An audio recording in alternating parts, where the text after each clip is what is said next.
catatan singkatnya tadi. This call is now being recorded. Ya. Assalamualaikum warahmatullahi wabarakatuh. Waalaikumsalam warahmatullahi wabarakatuh. Selamat sore dan salam warahmatullahi wabarakatuh.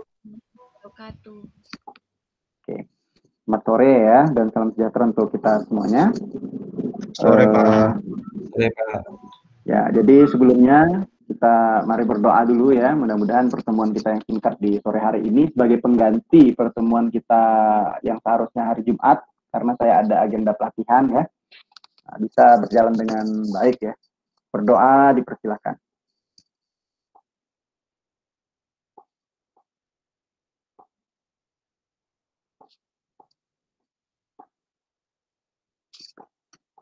Berdoa selesai.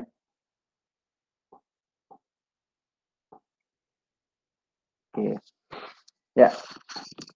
Sebelum lanjut tadi saya mengingatkan untuk kegiatan praktikum kita hari Rabu ya.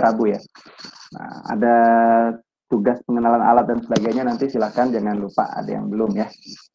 Oke, jadi hari ini kan terkait dengan pertemuan kita tentang teori pengantar analisis farmasi ya. Yang terakhir lah, yang ke-8 kali ya. Nah, sebenarnya 7 kali saja ya, tapi karena sebelumnya kita belum ketemu dan minim bertemu dalam Meet, jadi kita akan pertemuannya kali ini ya. Dan sudah saya berikan tadi video, sudah ditonton dan sudah diresum. Nah, silahkan tadi yang ingin bertanya, ada nggak dari video itu yang ingin ditanyakan? Silahkan. Pak, izin bertanya. Silahkan, Firna ya. Apakah ada PPT gitu Pak, buat kita pelajari Pak? PPT? Oh. Ya dari materi awal dari video yang dari YouTube Bapak. Materi semuanya saya share melalui link yang saya berikan itu aja ya. Jadi silahkan bagaimana caranya diresum. Nah, diresum atau kalian mau screenshot atau mau bagaimana silahkan diatur aja. Gitu. Oke Pak, terima kasih. Ya, itu untuk memotivasi biar kalian mereview dan mengulang-ulang. Nah, gitu ya. Tujuannya seperti itu. Jadi saya berikan tiap waktu-waktu tertentu, harapannya agar dimanfaatkan betul, bisa dicatat, bisa diresum, bisa di screenshot dan lain sebagainya, biar betul-betul lah mengamati waktu demi waktu penjelasan itu. Nah, gitu ya. Itu memaksa juga untuk mendengarkan dan membaca atau menonton ya. Kategori memaksa gitu. Dan juga memaksa untuk menyicil gitu ya, karena kalau bentuknya PPT biasanya H-1 lah baru dibuka itu, atau bahkan baru mau ngeprint, kalau mau ngeprint ya baru dibuka gitu ya. Ya itu tujuannya seperti itu sih harapannya. Oke, ada lagi yang ingin ditanyakan terkait dengan materinya? Pak, izin bertanya Pak. Siapa nih? Nabila. Mana tadi? Oh, Nabila, ya silakan. Jadi kan kimia analitik itu kan ilmu kimia yang mempelajari tentang pemisahan dan pengukuran unsur. Dan di penggunaan kimia analitik itu kan ada dalam 4 bidang. Kayak uji kualitas, penentuan kadar unsur, diagnosis penyakit, sama penelitian. Itu gimana Pak? Dia kan analitik. Apanya yang ditanyakan ini? Yang gimananya apa maksudnya? Cara itu ya Pak, tentang pemisahan dengan pengukuran unsurnya itu Pak, gimana?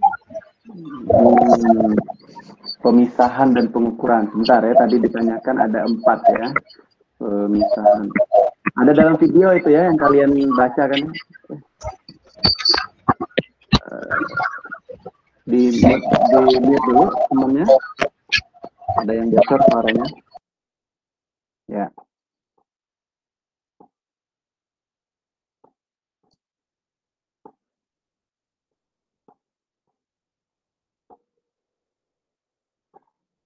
Kimia analitik ya tadi yang bilangnya ya.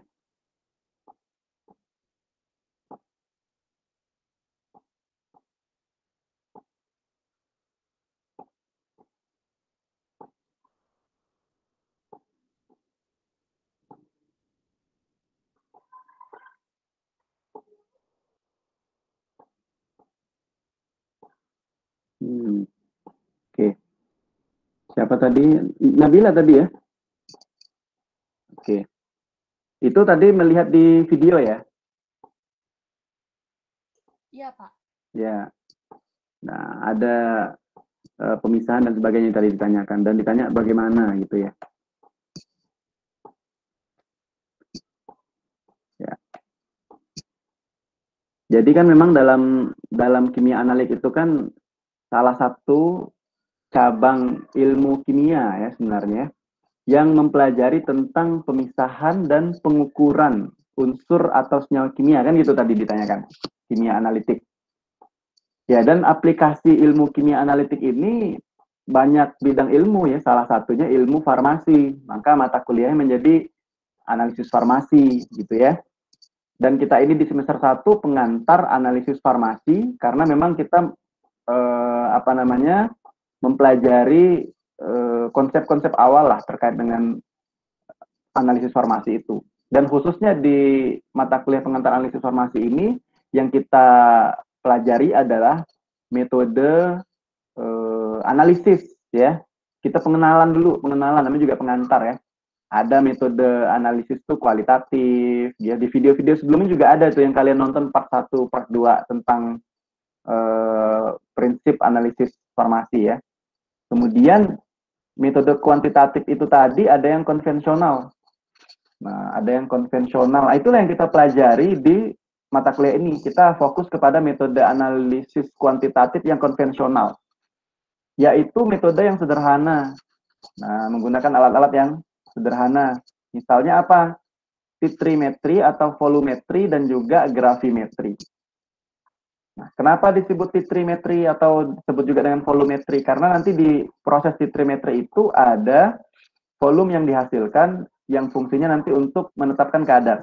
Kalau gravimetri itu ada bobot konstan yang didapatkan nanti sehingga digunakan untuk menentukan kadar. Ada rumus-rumus tertentu nanti ya dalam menetapkan kadar itu ada rumusnya. Di pelan-pelan ya. Yang penting konsepnya dulu pelan-pelan, nanti coba perhitungannya dan sebagainya nanti kita dalami di praktikum. Kemudian kalau di mata kuliah semester 2 nanti ada lagi mata kuliah analisis instrumen. Nah, itu metode analisisnya menggunakan alat-alat yang lebih canggih, lebih modern, instrumen, ya.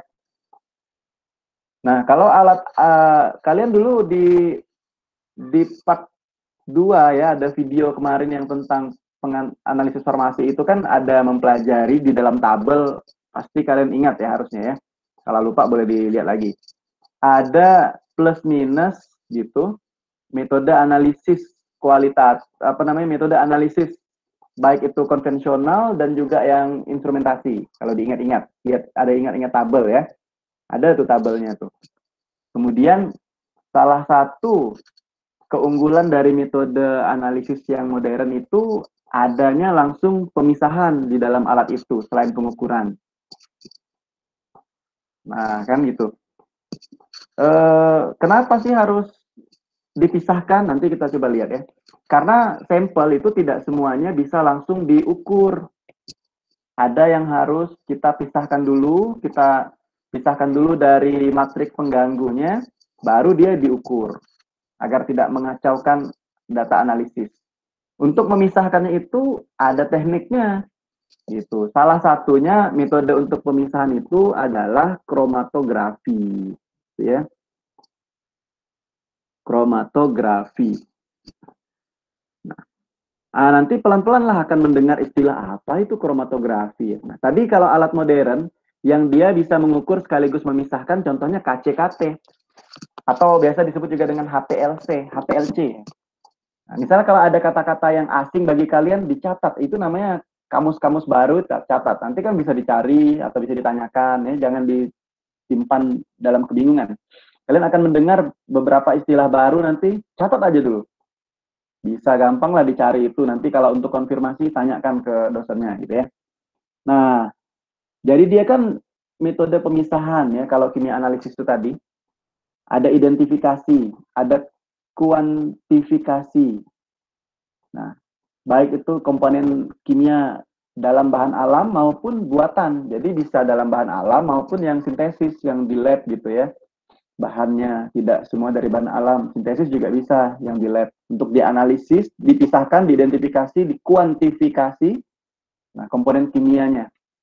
Nah, kemudian analisis kualitatif itu kan memberikan identitas yang identitas spesies kimia di dalam sampel gitu ya. Analisis kualitatif ini. Kalau kualitatif ya, itu identitas ada atau tidak spesies atau di dalam sampel itu ada atau tidak, itu kualitatif. Kemudian kalau kuantitatif itu kan menentukan komponen tertentu dalam suatu zat. Nah, ada tahapan tertentu yang kita lakukan sebelum pengukuran itu kadang harus dilakukan pemisahan. Nah, pemisahan komponen inilah yang seringkali dilakukan sebelum melakukan analisis. Nah, makanya tadi itu ada pemisahan dan pengukuran. Jadi pemisahan itu seringkali dilakukan sebelum dilakukannya analisis pengukuran ya. Kemudian kalau metode analisis tadi sudah disampaikan, ada dibagi menjadi klasik atau konvensional atau tradisional dan instrumental gitu ya. Instrumen itu yang modern tadi. Kalau klasik kita sebut juga dengan kadang disebut juga dengan metode kimia basah gitu ya. Kadang-kadang disebut juga seperti itu di ilmu kimia analitik. Metode klasik atau tradisional atau konvensional. Nah, ini dipelajari di mata kuliah ini nih. Gitu ya. Nanti tentunya diaplikasikan dalam farmasi itu banyak sekali. Nanti di dalam video itu materi yang kalian tonton ini pun sebenarnya sudah ada menjelaskan contoh-contohnya. Kemudian menggunakan pemisahan. Nah, jadi pemisahannya gimana nih yang bisa dilakukan? Nanti pemisahannya itu bisa melalui pengendapan. Gitu ya. Makanya nanti ada titrasi pengendapan. Titrasi pengendapan sebagainya. Jadi dia itu ada satu senyawa yang ingin diukur itu misalnya kalsiumnya, misalnya kayak gitu. Dia berikat dengan CaCO3 misalnya. Bagaimana untuk mendapatkan kalsiumnya? Nanti dia diendapkan misalnya, agar dia terpisah. Nah itu jadi metode pemisahan ada dengan metode pengendapan. Tentunya dengan menambahkan nyawa tertentu atau mengatur kondisi pH tertentu gitu ya. Nah pengendapan. Atau ekstraksi, metode pemisahan itu ada ekstraksi. Nanti kalian akan mengenal di mata kuliah yang lain ada mengekstraksi. Jadi kalau dari tanaman, kalau ingat kalian seperti obat-obat tradisional ataupun narkotika, ganja, itu kan dari daun ya, dari bahan alam ya, daun ganja.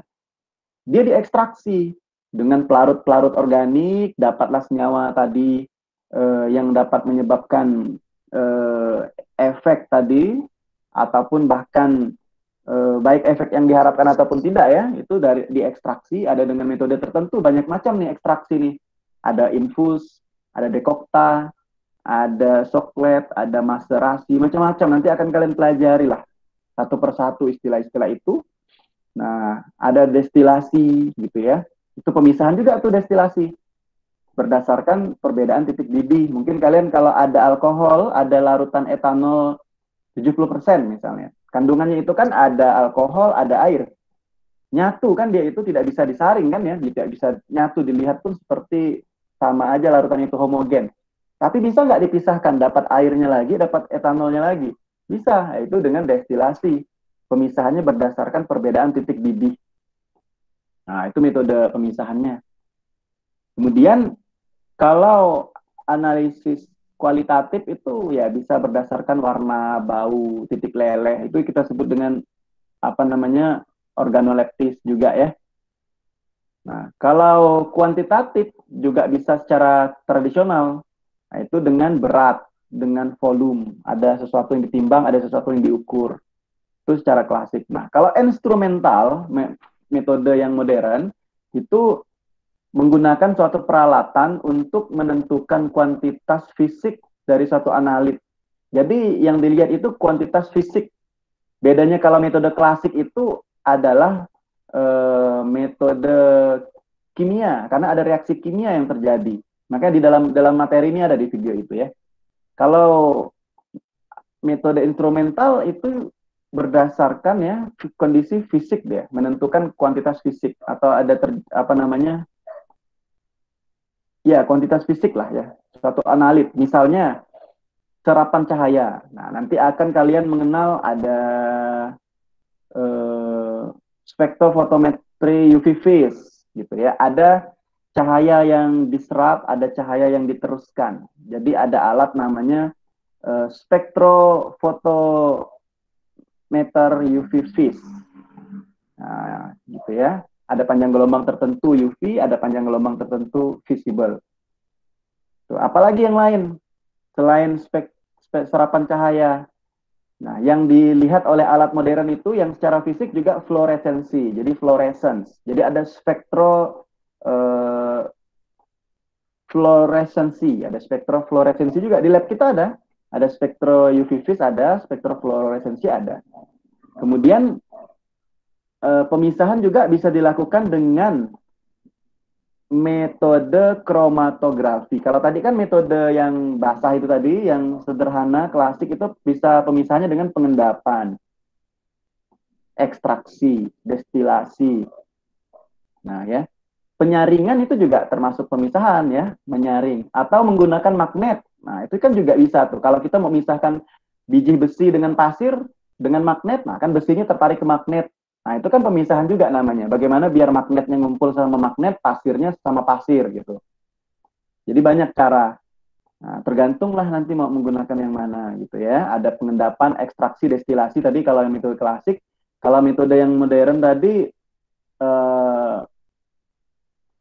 apa namanya? Ada juga yang kromatografi. Kromatografi ini pun berbagai macam. Ada kromatografi planar ya, kromatografi kertas, kromatografi kolom, kromatografi lapis tipis. Ada yang canggih tadi, bisa alat untuk mengukur sekaligus dia memisahkan, ada KCKT, kromatografi cair kinerja tinggi, atau disebut juga dengan HPLC. Ya. Nah, HPLC bahasa Inggrisnya ya, High Performance Liquid Chromatografi gitu ya. Selain itu, pemisahan selain metode kromatografi, nah, ada juga elektroforesis. Nah, elektroforesis itu berdasarkan muatan. Berdasarkan muatan, maka dia akan terpisah nanti berdasarkan muatannya. Mungkin kalian sedikit pelan-pelan ya, pelan-pelan ada istilah-istilah yang asing, belum tergambar. Nah, itu gampang, catat, nanti searching dulu. Gampang, zaman sekarang nih banyak media yang bisa kita gunakan. Nah, nanti untuk mengkonfirmasi, tanyakan ke dosennya, bahan diskusi, kan gitu. Nah, kemudian apa lagi? Jadi kalau kimia analisis ini dia merancang percobaan gitu ya. Maka nanti di praktikum kita akan coba kalian akan membuat rancangan percobaan. Kemudian apa lagi ya? Aplikasi macam-macam nih kalau kimia analisis. Di dalam dunia farmasi ini bisa digunakan tidak hanya dalam kepentingan praktikum atau nanti kalian skripsi untuk menetapkan kadar tertentu misalnya. Berapa kadar karbohidrat yang ada di suatu nutrisi gitu ya, atau kadar protein, kadar lipid dan sebagainya ya. Bisa ditetapkan dengan kimia analisis nih. Bisa menetapkan makanan, bisa juga menetapkan obat. Berapa kandungan zat aktif yang ada di obat nih, atau berapa kandungan zat mengganggu yang ada dalam satu sampel tuh. Misalnya di kosmetik. Di kosmetik itu kan ada nggak kandungan Hg-nya, merkurinya nih. Yang biasanya kan orang sering campurkan di kosmetik biar cepat putih ya sebagainya kan. Ada raksa, ada merkuri. Nah, bisa kita deteksi itu, bisa cek dengan alat yang apa namanya, metode sederhana atau mau metode yang modern bisa. Bisa kalian lihat itu contohnya, contoh di tabelnya itu di materi, di video itu ada apa namanya, berbagai macam metode dan prinsip dasarnya, gitu ya. Nah, diingat-ingat. Nah, contoh lain apa? Untuk menetapkan kadar, ya misalnya kalau kerja di BPOM, misalnya kerja di BPOM, untuk menetapkan kadar dari sampling.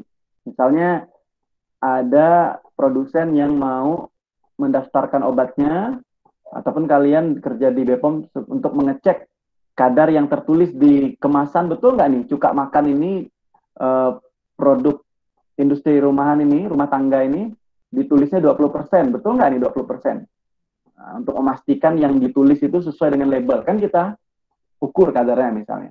Dengan metode apa? Nah, bisa dengan titrasi tadi. Yang akan kita pelajari itu ada titrasi netralisasi, titrasi asam basa. Itu. Atau mau mengukur bedak salisil yang mengandung asam salisilat. Kemudian kita akan ukur berapa kandungan asam salisilatnya. Nah, bisa juga dengan metode titrasi asam basa. Nah, gitu ya. Jadi untuk menentukan metode, maka kita harus tahu prinsip dari metode itu sendiri dan juga penggunaannya gimana. Nah, itu bisa kalian lihat di part 2 video sebelumnya itu. Misal kalau contoh tadi untuk merkuri yang ada di dalam kosmetik, apa yang bisa digunakan? Maka bisa gunakan kalau mau metode modernnya spektrometri serapan atom atau SSA atau dalam bahasa asingnya atomic absorption spectrophotometry. Jadi AAS atau SSA sama ya. Nah, itu untuk menganalisis logam berat ya. Metode yang instrumentasi. Itu dan banyak metode yang lainnya, contoh-contohnya ya. Nah, bisa dilihat di video sebelumnya sudah pernah ditayangkan. Kemudian masing-masing punya kelebihan dan kelemahan metode itu. Maka kita harus mempertimbangkan mana metode analisis yang tepat yang bisa kita gunakan. Nah, contoh kalau tadi logam tadi metode modernnya menggunakan AAS. Itu alat yang instrumentasi canggih lah ya. Ada juga di lab kita. Nah, kemudian ada metode konvensionalnya apa nih yang bisa digunakan untuk menganalisis logam? Valensi 2, valensi 3. Nah, itu bisa pakai metode titrimetri atau volumetri, yaitu kompleksometri. Itu akan kalian pelajari nanti dengan dosen berikutnya di mata kuliah teori ini. Jadi dia ada reaksi kompleks antara EDTA sehingga nanti menimbulkan warna. Namanya juga sederhana kan? Jadi dia direaksikan, nanti muncul warna tertentu karena ada indikator. Tentunya kalian sudah pelajari itu di video sebelumnya terkait dengan titrasi. Titrasi itu macam-macam kan ya? Jadi metode konvensional itu ada titrimetri atau volumetri dan ada gravimetri. Titrimetri itu sendiri dibagi berbagai macam jenisnya. Ada titrasi bebas air, ada nitrimetri, ada kompleksometri, ada titrasi reduksi oksidasi. Nah, titrasi pengendapan, titrasi netralisasi, atau asam basa, atau asidi alkalimetri. Ya. Berbagai macam tuh, sebagai gambaran. Nah, mungkin seperti itulah gambarannya. Sekarang coba saya share screen ya. Nah.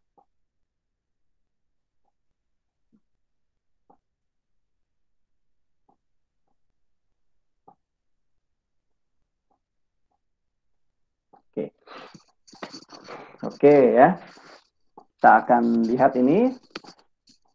Nah, nanti selanjutnya bisa mereview, mengulang-ulangi materi-materi terdahulu gitu ya. Dan materi ini tentunya tidak akan sempat saya akan mengulas ini semuanya ya. Jadi kalau ada yang mau ditanyakan silahkan nanti sambil jalan ya. Nah, ini harapannya mampu ini nanti kalian setelah mempelajari materi kita itu, materi ini ya, jadi kalian pahamlah terkait dengan analisis farmasi itu, kimia analisis, manfaatnya, aplikasinya dalam dunia farmasi, seperti itu ya. Nah, aplikasi apa sih contohnya? Macam nih dalam tadi selain yang saya sebutkan bisa juga nih digunakan dalam forensik. Nah, maka ada nanti mata kuliah di semester 6 tuh ada farmasi forensik. Wah, kedokteran juga ada forensik, farmasi juga ada forensik. Lebih kepada analisisnya. Nanti bekerja sama lah ini dengan bidang yang lain, kepolisian dan sebagainya kan gitu. Dengan analis ya. Jadi kita menganalisis dalam kepentingan forensik. Tentunya ada toksisitas dan sebagainya ya. Apakah keracunannya karena obat nih? Diberikan obat-obat tertentu yang beracun atau senyawa kimia tertentu? Nah, itu kepentingan forensik. Nanti akan diukur misalnya analisisnya melalui cairan yang ada dalam tubuh, cairan biologis. Entah itu kalau masih hidup ya bisa urin, bisa darah. Biasa kan ya kalian mendengar ya ada diperiksa urin, bisa darah. Itu kan juga ilmu analisis. Nah, kalau dia sudah meninggal, ini nanti cairan-cairan tubuh ataupun bahkan dari rambut. Ya. Nah, kemudian bioanalisis. Jadi menganalisis yang ada dalam tubuh nih tadi kayak urin darah tadi ya. Nah, kemudian analisis klinik yang kalian bisa pernah mendengar berapa kandungan gula darah, kandungan kolesterol, LDL, HDL, TG, dan sebagainya. Itu kan analisis klinik yang sering dilakukan di lapangan. Nah, seorang analis tentunya fokus ke sini dia. Ada jurusan analis kesehatan itu ya. Kalian juga akan mempelajari ini, ya, karena kompetensi farmasi juga ini dalam hal ilmu analisis farmasi ya. Bisa menganalisis obat, obat tradisional, kosmetik, dan juga pangan ya, makanan. Nah, termasuk juga yang ada cairan tubuh, sampel biologi, cairan tubuh, baik itu urin, darah, ya. Nah, analisis lingkungan, analisis bahan, macam-macam nih. Bisa juga, kalau lingkungan ya bisa jadi digunakan untuk pencemaran lingkungan udara, pencemaran air, dan sebagainya bisa digunakan, diaplikasikan. Tuh. Kemudian nanti kalian akan membedakan prosedur analisis, teknik analisis, dan metode analisis. Nah, ada istilah yang berbeda nih antara prosedur, teknik, dan metode analisis. Kalau analisis kualitatif dan kuantitatif, tentunya kalian sudah bisa membedakan. Satu, untuk mengetahui ada atau tidak, itu kualitatif. Kalau kuantitatif, tidak hanya sekedar ada atau tidak, berapa gitu ya, jumlahnya atau berapa kadarnya. Nah, itu. Makanya kemarin waktu kita mempelajari alat dan bahan dalam praktikum, kalian ada melihat ada alat yang digunakan untuk kuantitatif, ada alat untuk kualitatif.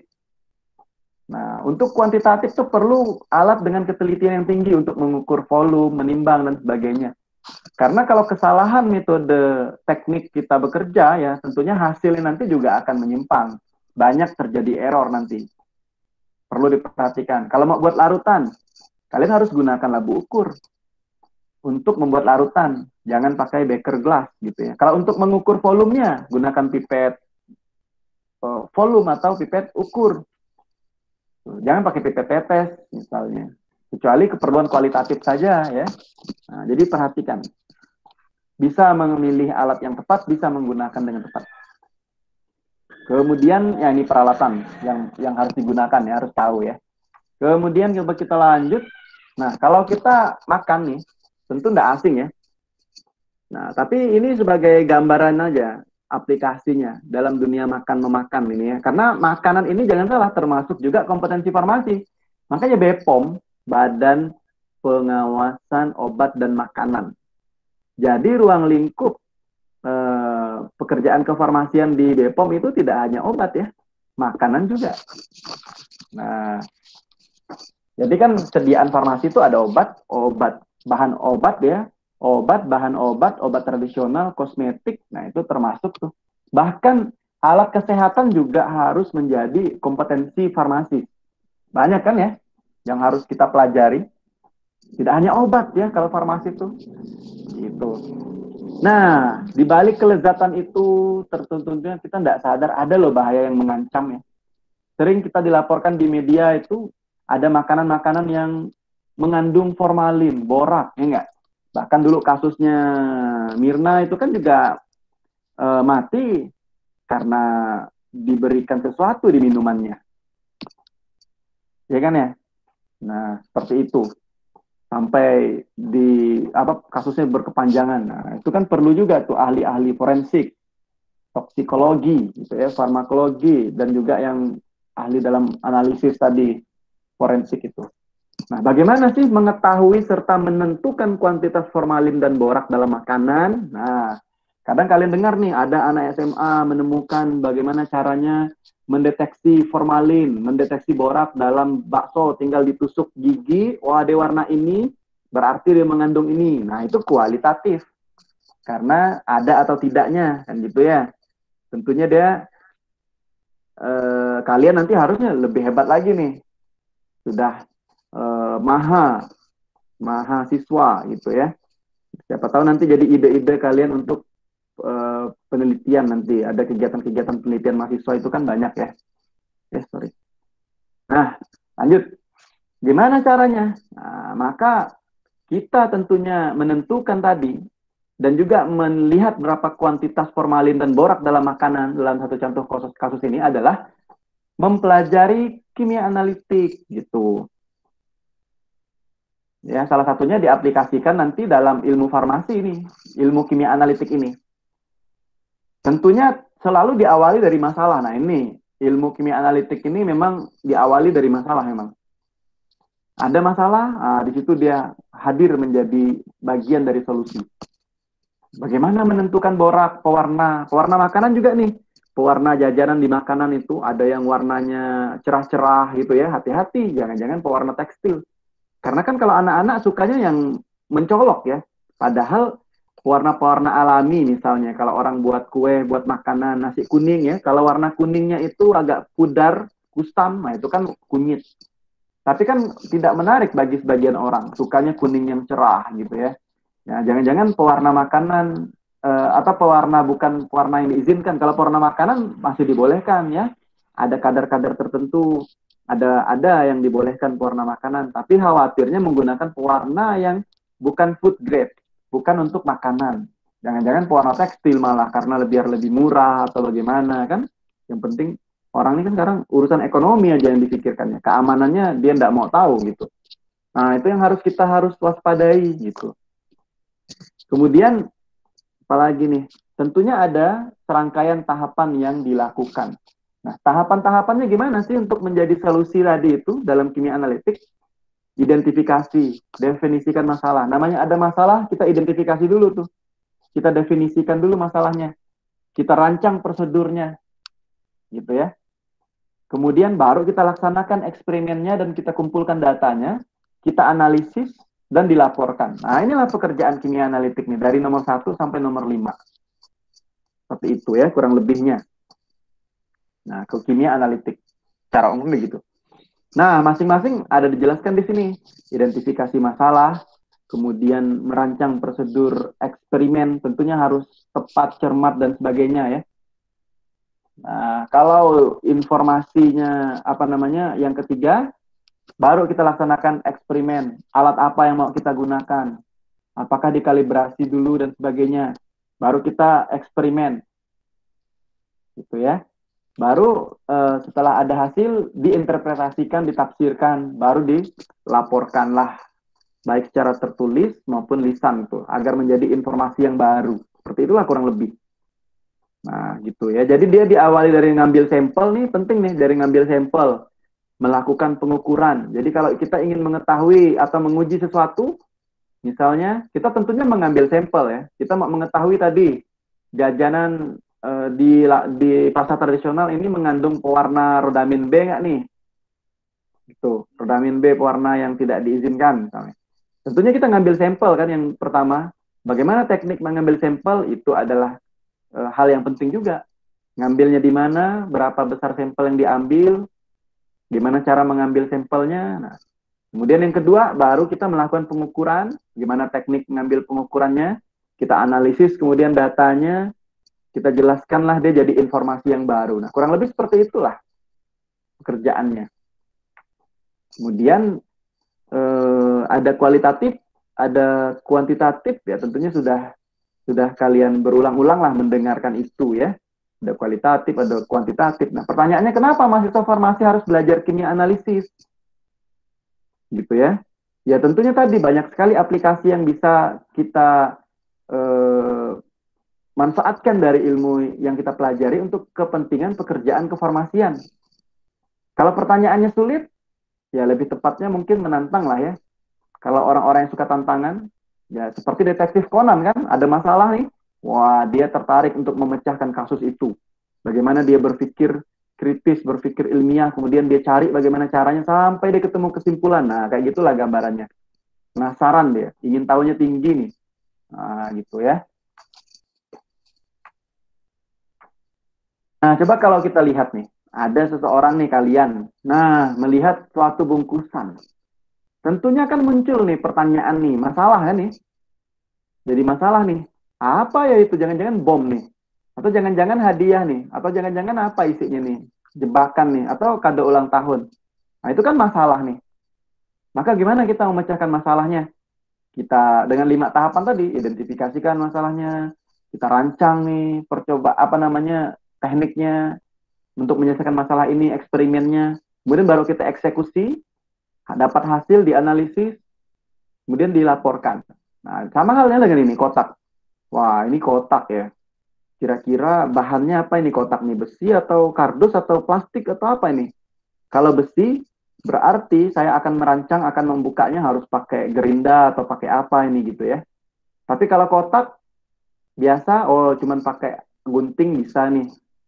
Itu kan adalah salah satu metode dari berbagai macam metode. Apakah saya mau pakai analisis kuantitatif, analisis konvensional, instrumentasi, dan metode apa yang mau dipakai nih dari berbagai macam metode konvensional dan juga instrumentasi. Tentunya ada karakteristik tertentu. Nah, misalnya tadi kalau logam itu kan karakteristiknya instrumentasinya pakai AAS. Kalau tadi metode tradisionalnya pakai kompleksometri, titrasi ya. Kalau dia asam basa pakai metode titrasi, netralisasi. Nah, kalau kita ingin mengetahui kandungan kalsium atau fluoride yang ada di pasta gigi, kandungan Mg yang ada di pasta gigi ya, itu kan logam ya. Nah, itu bisa pakai AAS juga. Atau kandungan merkuri yang ada di kosmetik bisa pakai AAS. Atau kita punya senyawa yang punya gugus kromofor ya, yang bisa diukur serapannya. Nah, itu menggunakan alat spektrofotometri VIS misalnya. Dan sebagainya. Atau kita mau melakukan pemisahan, ada dalam satu tablet obat itu kan ada zat aktif, misalnya paracetamol, dan ada zat tambahan. Kemudian kita ingin memisahkan sekaligus mengukur berapa kadar paracetamol yang ada dalam tablet itu. Nah, misalnya digunakan orang kerja di industri misalnya, bagian quality control mau mengecek betul nggak nih yang dibuat oleh bagian divisi produksi ini sudah sesuai dengan standar yang ada nih paracetamolnya. Nah, itu kan diukur, dipisahkan dia dulu, ada pemisahannya, ada di pengukuran kadarnya itu dengan HPLC namanya tadi. Nah, kembali lagi ke kotak ini, apa ya isi dalam kado ini? Nah, ini kan jadi pertanyaan nih. Nah, kemudian berapa banyak ya isinya? Nah, itu. Kalau tadi apa isinya dalam kado itu kualitatif. Berapa banyak isinya ya? Nah, itu kuantitatif. Bagaimana cara mengeksekusinya? Misalnya dibuka dulu bungkusannya. Oh, ternyata setelah dibuka nih pita-pitanya muncullah dia. Oh, ternyata ada buku di dalamnya gitu ya. Itu ada buku berarti itu kualitatif. Berapa jumlah bukunya? Nah, itu dihitung, metodenya dihitung, kita hitung manual atau bagaimana gitu kan. Nah, itu kuantitatif. Kurang lebih seperti itulah gambarannya. Ya. Jadi ilmu ini, kimia analitik ini atau kimia analisis itu dasar dari analisis farmasi. Tentunya karena kita keilmuan farmasi, maka kita analisis farmasi, tentunya yang berguna untuk pekerjaan kefarmasian, seperti itu. Nah, seperti itu ya. Jadi biar kalian punya motivasi kenapa sih harus belajar ilmu ini dan apa gunanya, itu penting di awal. Agar jelas tujuannya mau kemana nih kita ini. Seperti itu. Salah satunya digunakan dalam ilmu farmasi. Ilmu lingkungan juga tentunya tadi untuk mengecek pencemaran udara, air, dan sebagainya. Nah, gitu ya. Kalau di industri juga bisa tadi yang diceritakan untuk quality control, analisis produk. Apakah dia sudah sesuai kadarnya, sesuai dengan persyaratan. Nah, kalau untuk ilmu lingkungan, untuk melihat polutan, limbah, ya pertanian juga bisa analisis pupuk, tanah, pakan. Nah, kalau kesehatan dan BPOM, ya tentunya ini yang menjadi pekerjaan kefarmasian juga, analisis obat, analisis darah, analisis urin. Nah, gitu ya. Nah, jadi itu menantang nih, gitu ya, harus dipelajari. Ya, karena aplikasinya tadi sering kita jumpai, gitu. Nah, kalau perbedaan istilah ini, kimia analitik dengan analisis farmasi, ya kita bisa lihat kalau analisis kimia analitik itu tanggung jawabnya ke metodenya itu tadi, dikembangkan, divalidasi. Metode yang baru atau metode yang sudah ada itu diperbaiki. Itu kalau kimia analitik. Nah, kalau analisis kimia, tentunya itu lebih ke aplikasinya. Bagaimana pekerjaan rutin itu untuk mengaplikasikan metode. Jadi bisa dilihat ya perbedaannya. Kimia analitik dengan analisis kimia. Atau sama juga kalau farmasi analisis dan analisis farmasi. Nah, gitu ya. Kalau analisis farmasi, tentunya lah pekerjaan rutin dalam mengaplikasikan metode metode kimia analitik itu tadi yang dikembangkan, yang divalidasi baik metode baru atau metode lama untuk kepentingan pekerjaan kefarmasian gitu ya, kalau analisis farmasi. Seperti itulah dia. Nah, ya. Ada yang mengenal, mengidentifikasi saja, ada yang menetapkan kadar. Nah, kalau mengidentifikasi ya tadi kualitatif. Kalau menetapkan kadar kuantitatif. Seperti itu ya. Nah, tentunya ilmu kimia analisis tadi yang kalian tanyakan ada mendasari analisis dan pemisahan sampel, atau ada pemisahan lagi di sini. Berbagai macam cara lah tadi pemisahan, salah satunya kromatografi dan sebagainya tadi itu ya. Nah, ilmu kimia analisis ini yang mendasari analisis dan pemisahan sampel yang kalian tanyakan tadi itu. Nah, kemudian dalam analisis ini tadi, jadi kita bisa melakukan dalam aspeknya itu bisa kualitatif, ada atau tidaknya, bisa kuantitatif, berapa banyak, dan juga bisa informasi struktur. Nah, misalnya dalam satu obat itu kan tentunya terdiri dari struktur kimia ya, struktur. Nah, maka analisis selain analisis kualitatif yang mengetahui elemen spesies apa sih yang ada di dalam sampel, senyawa apa gitu ya, dan apa namanya ada atau tidaknya, itu kan kualitatif. Kemudian kalau kuantitatif, berapa jumlah atau kuantitas kadarnya dalam sampel, ada juga analisis struktur. Jadi bagaimana sih letak dan pengaturan susunan dari atom-atom yang terikat dalam suatu molekul, dalam suatu sampel itu, identifikasi gugus-gugus fungsinya. Nah, ini bisa nih. Kalau alat-alat yang bisa digunakan ya, kita nanti namanya ada infrared, ya, inframerah. Nah, spektrometri infrared. Ada lagi ternyata. Nah, kalau infrared itu, infrared ya, itu bisa melihat gugus-gugus fungsi. Apakah gugus fungsinya CO, COOH, dan sebagainya. Ingat-ingat tentang gugus fungsi di mata kuliah pengantar kimia medisinal ya. Nah, itu bisa dianalisis tuh. Nah, untuk menetapkan bobot molekul misalnya dengan GC-MS gitu, dengan GC-MS. Nah, ada lagi alat GC-MS, ada lagi NMR, banyak lah ya peralatan instrumen canggih yang digunakan untuk yang hubungannya dengan pekerjaan ini nanti nih. Banyak sekali yang harus kita pelajari nih. Ya, satu persatu lah nanti kalian pelajari. Seperti itu ya. Kemudian analit. Nah, ada istilah analit nih berarti segala sesuatu yang menjadi subjek yang akan kalian ukur. Nah, senyawa itu dalam sampel yang kalian akan tentukan jenis dan jumlahnya itu namanya analit. Kalau kalian yang praktikum itu namanya praktikan. Nah, sesuatu bahan yang akan dianalisis di dalam sampel itu namanya analit. Tuh ya. Nah, tadi bisa digunakan untuk kualitas, tadi kualitatif ya, ada atau tidaknya. Bisa juga untuk kadar unsur senyawa, berarti jumlahnya tadi, analisis kuantitatif. Bisa juga ternyata untuk diagnosis penyakit dan penelitian tentu saja ya. Kalau diagnosis penyakit tadi, karena bisa digunakan untuk menganalisis cairan tubuh, baik itu yang ada di darah gitu ya, yang ada di rambut, yang ada di urin, seperti itu ya. Kalau kalian biasa sering melihat apa namanya pengukuran gula darah, LDL, HDL, TG, kolesterol. Nah, itu kan salah satu bagian dari ilmu kimia analitik gitu. Ada kualitatif, ada yang kuantitatif, ada yang pengukuran misalnya kandungan ada nggak nih kandungan narkotika atau psikotropika yang ada di tubuh seseorang. Itu bisa pakai urin kan ya, tes urin. Nanti mengandung atau tidak, nah, itu kualitatif yang digunakan tuh.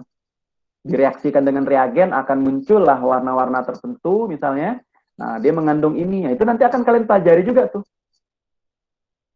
Nah, seperti itu ya. Ada juga yang kadarnya. Jadi ada yang kualitatif, ada yang kuantitatif. Tergantung. Kalau kita biasa ngecek urin itu kualitatif ya. Maka sebentar aja hasilnya keluar. Paling 10 menit, 5 menit ya.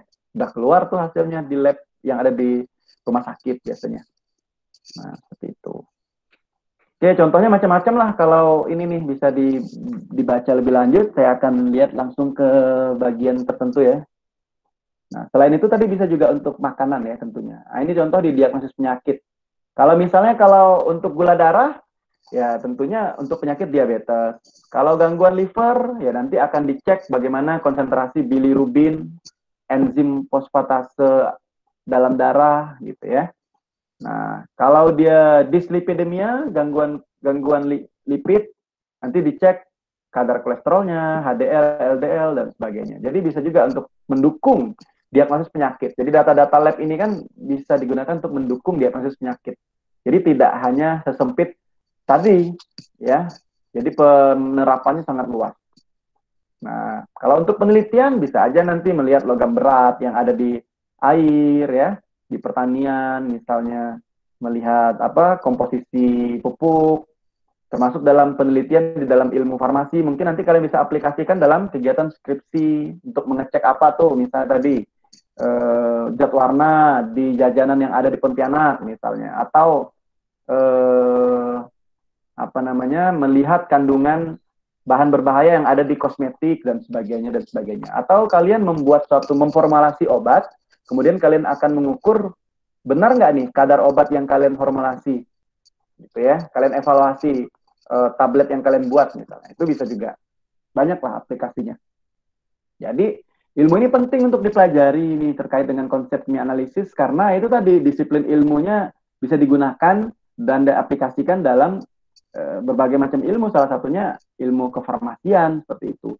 Contoh yang lain apa tadi? Nah, ini menganalisis obat barbiturat, menganalisis obat narkotik psikotropik, kemudian keracunan makanan, kandungan arsen dalam kuku misalnya, diidentifikasinya rambut dengan alat spektrofotometri, dengan metode spektrofotometri gitu ya. Menganalisis kobalt dalam vitamin B12, nah, menganalisis besi dalam darah. Nah, dengan cara nanti diisolasi dengan elektroforesis. Nah, ini kan elektroforesis tadi metode pemisahannya kan ya. Nah, seperti itu. Yang berdasarkan perbedaan muatan. Banyak sekali lah. Jadi kalau yang kita pelajari dalam mata kuliah ini, khususnya analisis kuantitatifnya itu yang konvensional ya. Ada analisis gravimetri, ada volumetri atau titrimetri. Itu yang sudah kalian ketahui perbedaannya dari video-video sebelumnya. Nah, jadi tentunya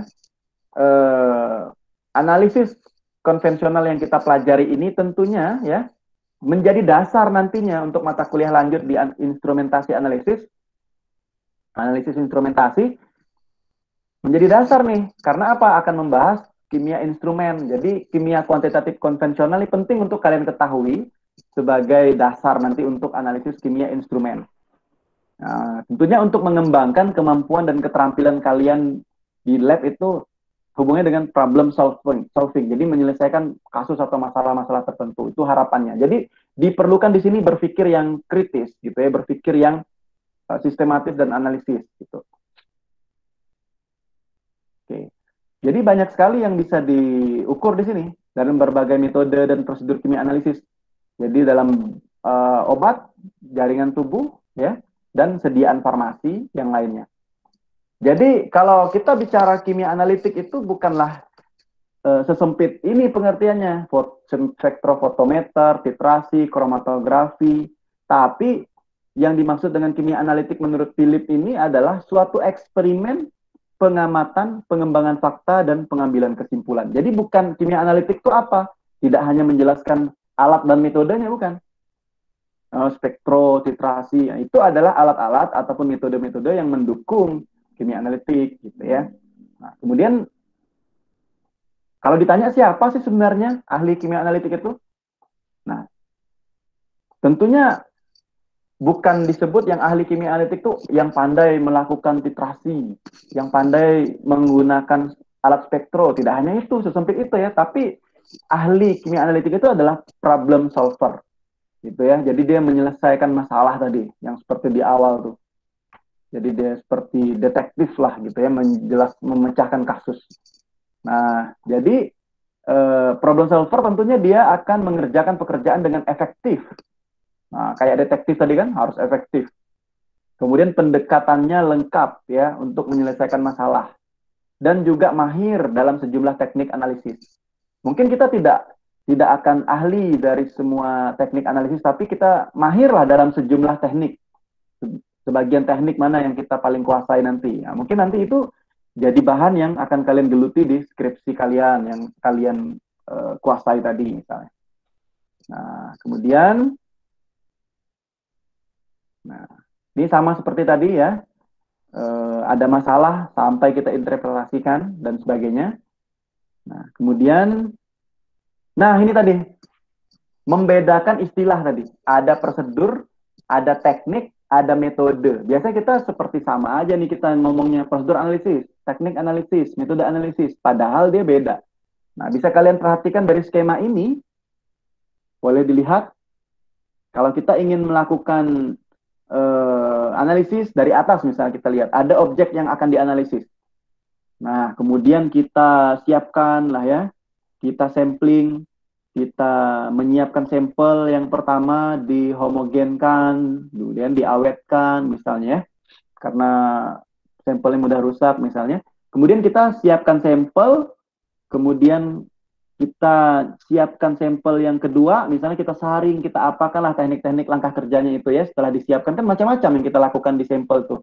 Tidak bisa langsung diukur gitu, tidak ya. Ada tahapan-tahapan yang di atas dilakukan tuh. Entah itu dipisahkan atau bagaimana kan ya. Nah, kemudian disiapkan sampelnya sampai pengukuran, bagaimana evaluasinya. Nah, itu namanya prosedur analisis.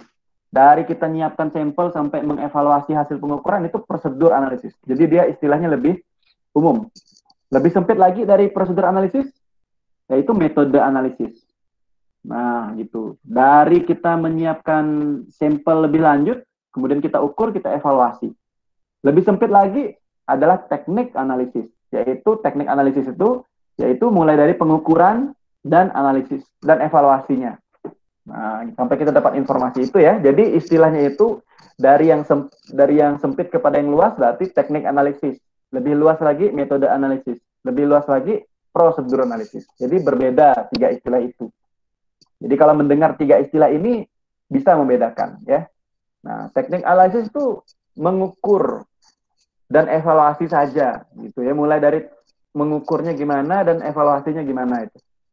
Kalau metode tadi menetapkan kadar tertentu ya dan mengevaluasi hasil pengukurannya. Jadi tidak hanya ngukur dia, tapi menetapkan kadar itu mulai dari tadi menyiapkan sampel ya. Memperlakukan sampel lebih lanjut nih. Tapi kalau persiapan sampel sampai evaluasi dan pengukuran itu prosedur analisis.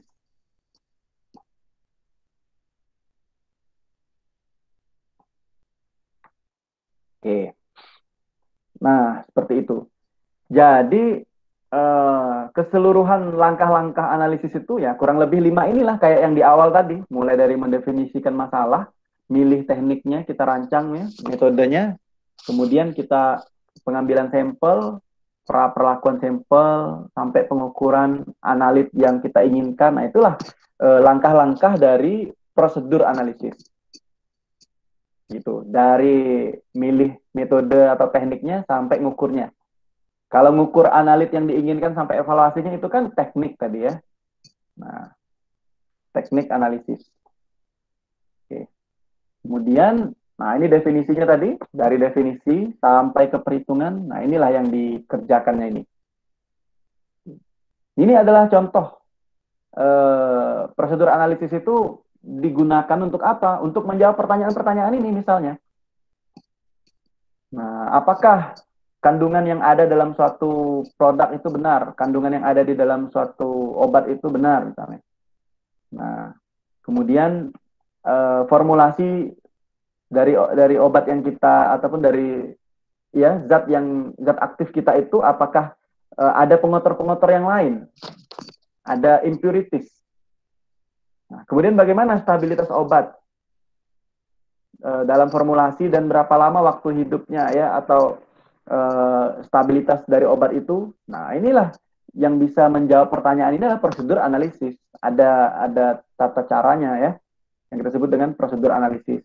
Nah, ini banyak pertanyaan-pertanyaan yang lain nih yang bisa dijawab dengan prosedur analisis. konsentrasi obat dalam sampel, dalam cairan biologis. Nah, itu kan untuk menjawabnya tentunya dengan prosedur analisis. Jadi dia sebagai problem solver karena dia menjawab pertanyaan tadi yang menjadi permasalahan, dia harus jawab. Nah, ini kalau berdasarkan tujuan ada kualitatif, kuantitatif.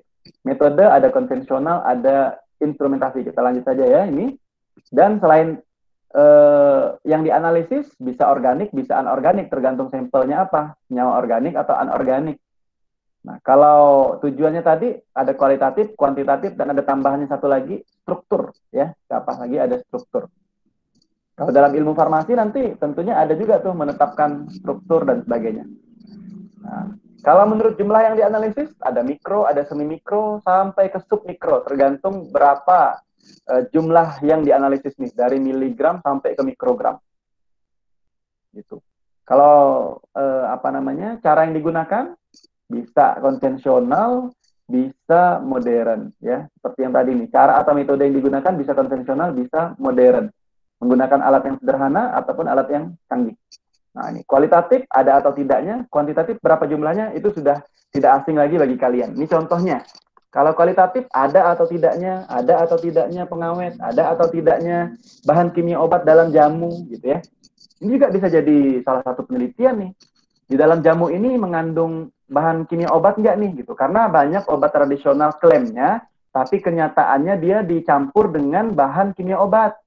Dicampurnya dengan obat diuretik, dicampurnya dengan obat analgetik ya, dengan kortikosteroid. Nah, demi apa sebenarnya mereka? Ya, agar obat jamunya tadi yang mereka buat laku dan pasien itu merasakan seolah-olah berefek cepat gitu. Padahal ditambahnya dengan bahan kimia obat. Parahnya lagi, kadang yang menambahkan kimia obat itu tidak jelas dosisnya, main campur-campur aja gitu ya. Yang pasti itu ilegal. Karena kalau kita klaim obat tradisional, maka dia harus dari bahan-bahan alam saja. Tidak boleh ada kimia obat atau bahan sintetik obat yang ditambahkan. Tuh. Nah, ini kualitatif menjawab ada atau tidaknya. Kalau kuantitatif, berapa kadar karbohidrat, lemak, protein dalam makanan? Berapa kadar obat di dalam tablet, kadar obat dalam sirup, berapa kadar di dalam sampel biologis misalnya tadi. Kadar gula darah misalnya, kadar LDL, HDL dan sebagainya. Jadi menjawab berapanya kuantitatif. Gitu ya. Kalau metode konvensional instrumentasi, kalian juga sudah memahami betul lah perbedaannya dari video yang sebelumnya, ya, yang sudah ditonton di YouTube. Dan tentunya ini sebagai tambahan informasi saja ya. Dari segi selektivitas, sensitivitas, tentunya konvensional kurang.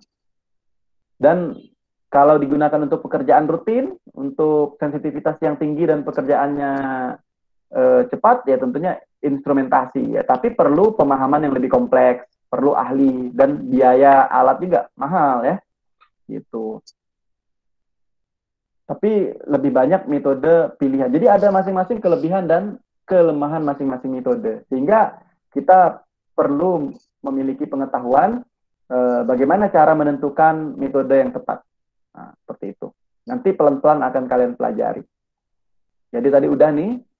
Kalau kualitatif, apa yang ingin diidentifikasi itu? Apa yang terkandung gitu ya? Maka ada metodenya ini. Ada metode fisika, ada metode kimia. Kalau metode fisika tentunya hubungannya dengan fisik ya. Maka dengan organoleptik. Kita lihat dengan sifat fisiknya dengan panca indera. Bisa mata untuk mengamati bentuk warna, hidung untuk mencium bau. Nah, untuk merasakan tekstur dengan jari atau lidah ya, jari tangan atau lidah, itu metode fisika. Kemudian yang lain ada menetapkan tetapan fisik. Ini masih metode fisika, jadi titik lebur, titik didih, berat jenis gitu ya, dengan alat piknometer gitu, dan mengukur viskositas atau kekentalan. Nah, itu kan kondisi fisik yang ditetapkan. Nah, gitu ya. Jadi tentunya punya karakteristik yang berbeda dari masing-masing yang dianalisis itu ya. Nah, bisa juga dengan mikroskopi. Jadi mikroskop. Jadi kita bisa mengamati kondisi fisiknya dengan mikroskop juga. Nah, serbuk halus itu ada juga yang berbentuk kristal, tentunya mudah kita amati dengan mikroskop. Contohnya nanti kalau kalian di mata kuliah tertentu nanti di bahan alam, Ada melihat pati, kentang, ada kentang, jagung, beras, itu beda-beda loh. Walaupun sama-sama pati gitu ya. Walaupun sama-sama karbohidrat, nanti bentuk pati, beras, kentang, dan jagung tuh beda-beda. Masing-masing punya ciri khas. Jadi orang makanya bisa mendeteksi ini apa ya yang dibawa oleh penumpang di pesawat nih. Nah, orang yang ahli dalam bidang ini bisa membedakan secara fisik, oh ini ternyata beras isinya. Oh ini kentang, oh ini jagung. Oh ini ganja dan sebagainya. Nah, misalnya kayak gitu ya. Secara mikroskopi itu fisik. Nah, bisa juga untuk fisik itu dengan uji nyala. Kita ada spektrum warna nanti yang akan dihasilkan karena dia dipanaskan. Ada uji nyala namanya. Nanti tentunya mungkin di SMA dulu pernah dibakar ya, ditambah dengan HCl, kemudian sampai nanti kawatnya itu dibakar, nanti muncul warna apa. Sepertinya di SMA pernah. Nah, warna-warna yang muncul nanti menandakan oh kandungan senyawanya apa ini ya di kation dan warna apa yang timbul ya. Kalau warna kuning, oh ternyata dia mengandung kation ataupun yang bermuatan positif natrium misalnya dan sebagainya. Ini adalah tabel contoh warnanya dan kation apa yang dikandungnya dari uji warna tadi. Kemudian metode kimia tentunya ada reaksi yang spesifik di sini. Ada endapankah dia, ada pembentuk gas, ada warna. Nah, gitu ya. Metode kimia ini tentunya ada reaksi kimia yang terjadi. Kalau tadi kan fisik saja. Contohnya di sini kalau misalnya ion karbonat dengan ditambahkan reaksi asam, maka dia akan membentuk CO2. Nah, gitu ya. Akan membentuk CO2 sehingga air kapur tuh menjadi keruh. Nah, ada reaksi kimia lah yang terjadi di sini. Ion karbonat dengan asam, maka dia membentuk gas. Jadi ini yang dibentuknya adalah gas. Selain gas bisa endapan, bisa warna dan sebagainya. Nah, kalau kuantitatif berapa? Kalau tadi itu semuanya kualitatif. Nah, kalau kuantitatif ya berapa ini kadarnya, konsentrasinya dan sebagainya. Bisa dilihat dengan metode konvensional itu gravimetri dan volumetri. Volumetri pun terdiri dari berbagai macam metode lagi. Nah, itu proses kimia ya. Kalau jadi metode konvensional yang akan kita pelajari di mata kuliah ini, itu metode gravimetri dan volumetri itu melibatkan proses kimia. Sementara di semester depan di materi analisis instrumental ya, jadi menggunakan metode yang canggih itu tadi, dia prosesnya fisika. Karena ada interaksi materi dengan energi, contohnya tadi, serapan cahaya gitu ya, serapan fluoresensi dan sebagainya. Nah itu yang dilihat adalah interaksi materi dengan energi. Ada energi tertentu, entah energi cahaya dan sebagainya. Nah itu perbedaannya. Itu ya. Jadi kalau metode fisika ini nanti pada alat-alat atau instrumen-instrumen yang canggih atau modern itu seperti spektrofotometer UV vis contohnya. Seperti itu. Dan ini adalah tahapan-tahapan yang dilakukan, tahapan pokok dalam analisis kuantitatif tuh. Ngambil sampel, penting ya. Mengubah analit menjadi bentuk yang diukur. Jadi analit itu tidak semuanya siap diukur, tapi ada juga yang harus diubah dulu bentuknya. Entah itu dilarutkan kah atau bagaimana ya. Baru dia diukur, dihitung dan ditafsirkan pengukurannya. Nah, gitu. Tapi kalau kita di lab, di praktikum yang paling sering dilakukan adalah C dan D. Ukur, hitung, kayak gitu ya, karena waktunya singkat. Tapi kalau di penelitian bisa jadi nanti A, B, C, D yang dilakukan tuh. Mulai dari samplingnya kalian pikirkan, sampai mengubah bentuknya. Misalnya kalau kalian mau mengukur obat, salah satunya emulsi. Kalian mau mengukur emulsi obat itu ya, kan ada sediaan obat itu yang namanya emulsi. Ada air, minyak yang jadi satu itu kan, yang ingin diukur zat aktif yang ada di emulsi. Itu kan tidak bisa kita langsung ukur. Kenapa? Karena ada basis di situ. Ada atau salep sama juga, ada basis selain zat aktif kan ada zat tambahannya itu sehingga dia bisa jadi emulsi, bisa jadi salep ya. Tentunya harus diubah dulu menjadi bentuk yang bisa diukur. Entah dia campur dengan larutan tertentu biar dia terpisah. Kemudian dia melakukan pemisahan lah pada intinya atau mengubah bentuk. Kalau udah siap menjadi analit yang khusus, bisa diukur dan sebagainya dan sebagainya. Tentunya itu nanti studi literatur dan kita lihat metode-metode dari metode-metode terdahulu yang sudah established ya. Nah, dari berbagai jurnal dan sebagainya. Nah, inilah nanti tahapan-tahapan tadi yang disebutkan, ngambil sampel dan sebagainya. Sampel tentunya harus random, acak. Gitu ya, acak ya, representatif, mewakili. Kalau mengubah analit tentunya bentuknya harus sesuai. Kalau pengukuran, nah itu mengukur data di lab atau penelitian, sampai perhitungan kita akan perlu ilmu statistik. Dan sampai ke validasinya bagaimana, sampai kita bisa digunakan untuk mengambil kesimpulan. Nah, seperti itu ya. Jadi, teknik analisis, jadi berbagai macam tadi itu ya. Ini teknik analisis. Nah, tadi sudah dijelaskan perbedaannya apa, dan teknik analisis itu berbagai macam. Tadi ada yang konvensional, ada yang modern. Ini dijabarkan, ada gravimetri, titrimetri, itu yang tradisional, klasik.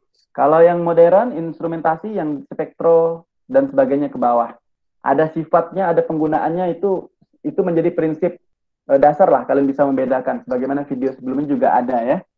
Nah, kalau titrimetri ada volume yang akan kalian dapatkan sehingga bisa digunakan untuk menetapkan kadar. Kalau gravimetri ada berat yang nanti dihasilkan, bobot konstan ya, baru bisa menetapkan kadar dan sebagainya. Kalau spektro atom, nah itu ada nanti radiasi elektromagnetik yang diemisikan atau diserap dan sebagainya. Nanti akan dipelajari satu persatu ini di metode analisis ya. Kalau yang spektro dan sebagainya di bawah ini di mata kuliah semester depan. Itu bisa dibaca dulu nih biar paham masing-masing bedanya secara umum dulu ya. Nah, ya karena waktu ya, maka beberapa yang lain ini nanti bisa diulas lebih lanjut ya. Kalau ada yang ingin ditanyakan, silahkan. Boleh nanti didiskusikan ya. Ini ada sudah diberikan penjelasan-penjelasan. Ini kan sifatnya bisa tinggal kita baca ya. Nah, dan sebagainya. Nah, untuk melakukan pendalaman materi terkait materi yang kalian baca ini, maka di bagian belakang itu ada tugas pendalaman materinya. Silahkan bisa kalian buka Google Classroom masing-masing. Sekarang, nah kalian lihat di situ sudah ada saya berikan arahan. Kapan mengumpulkannya dan sebagainya. Nah, ada di Google Classroom ya, bisa dilihat.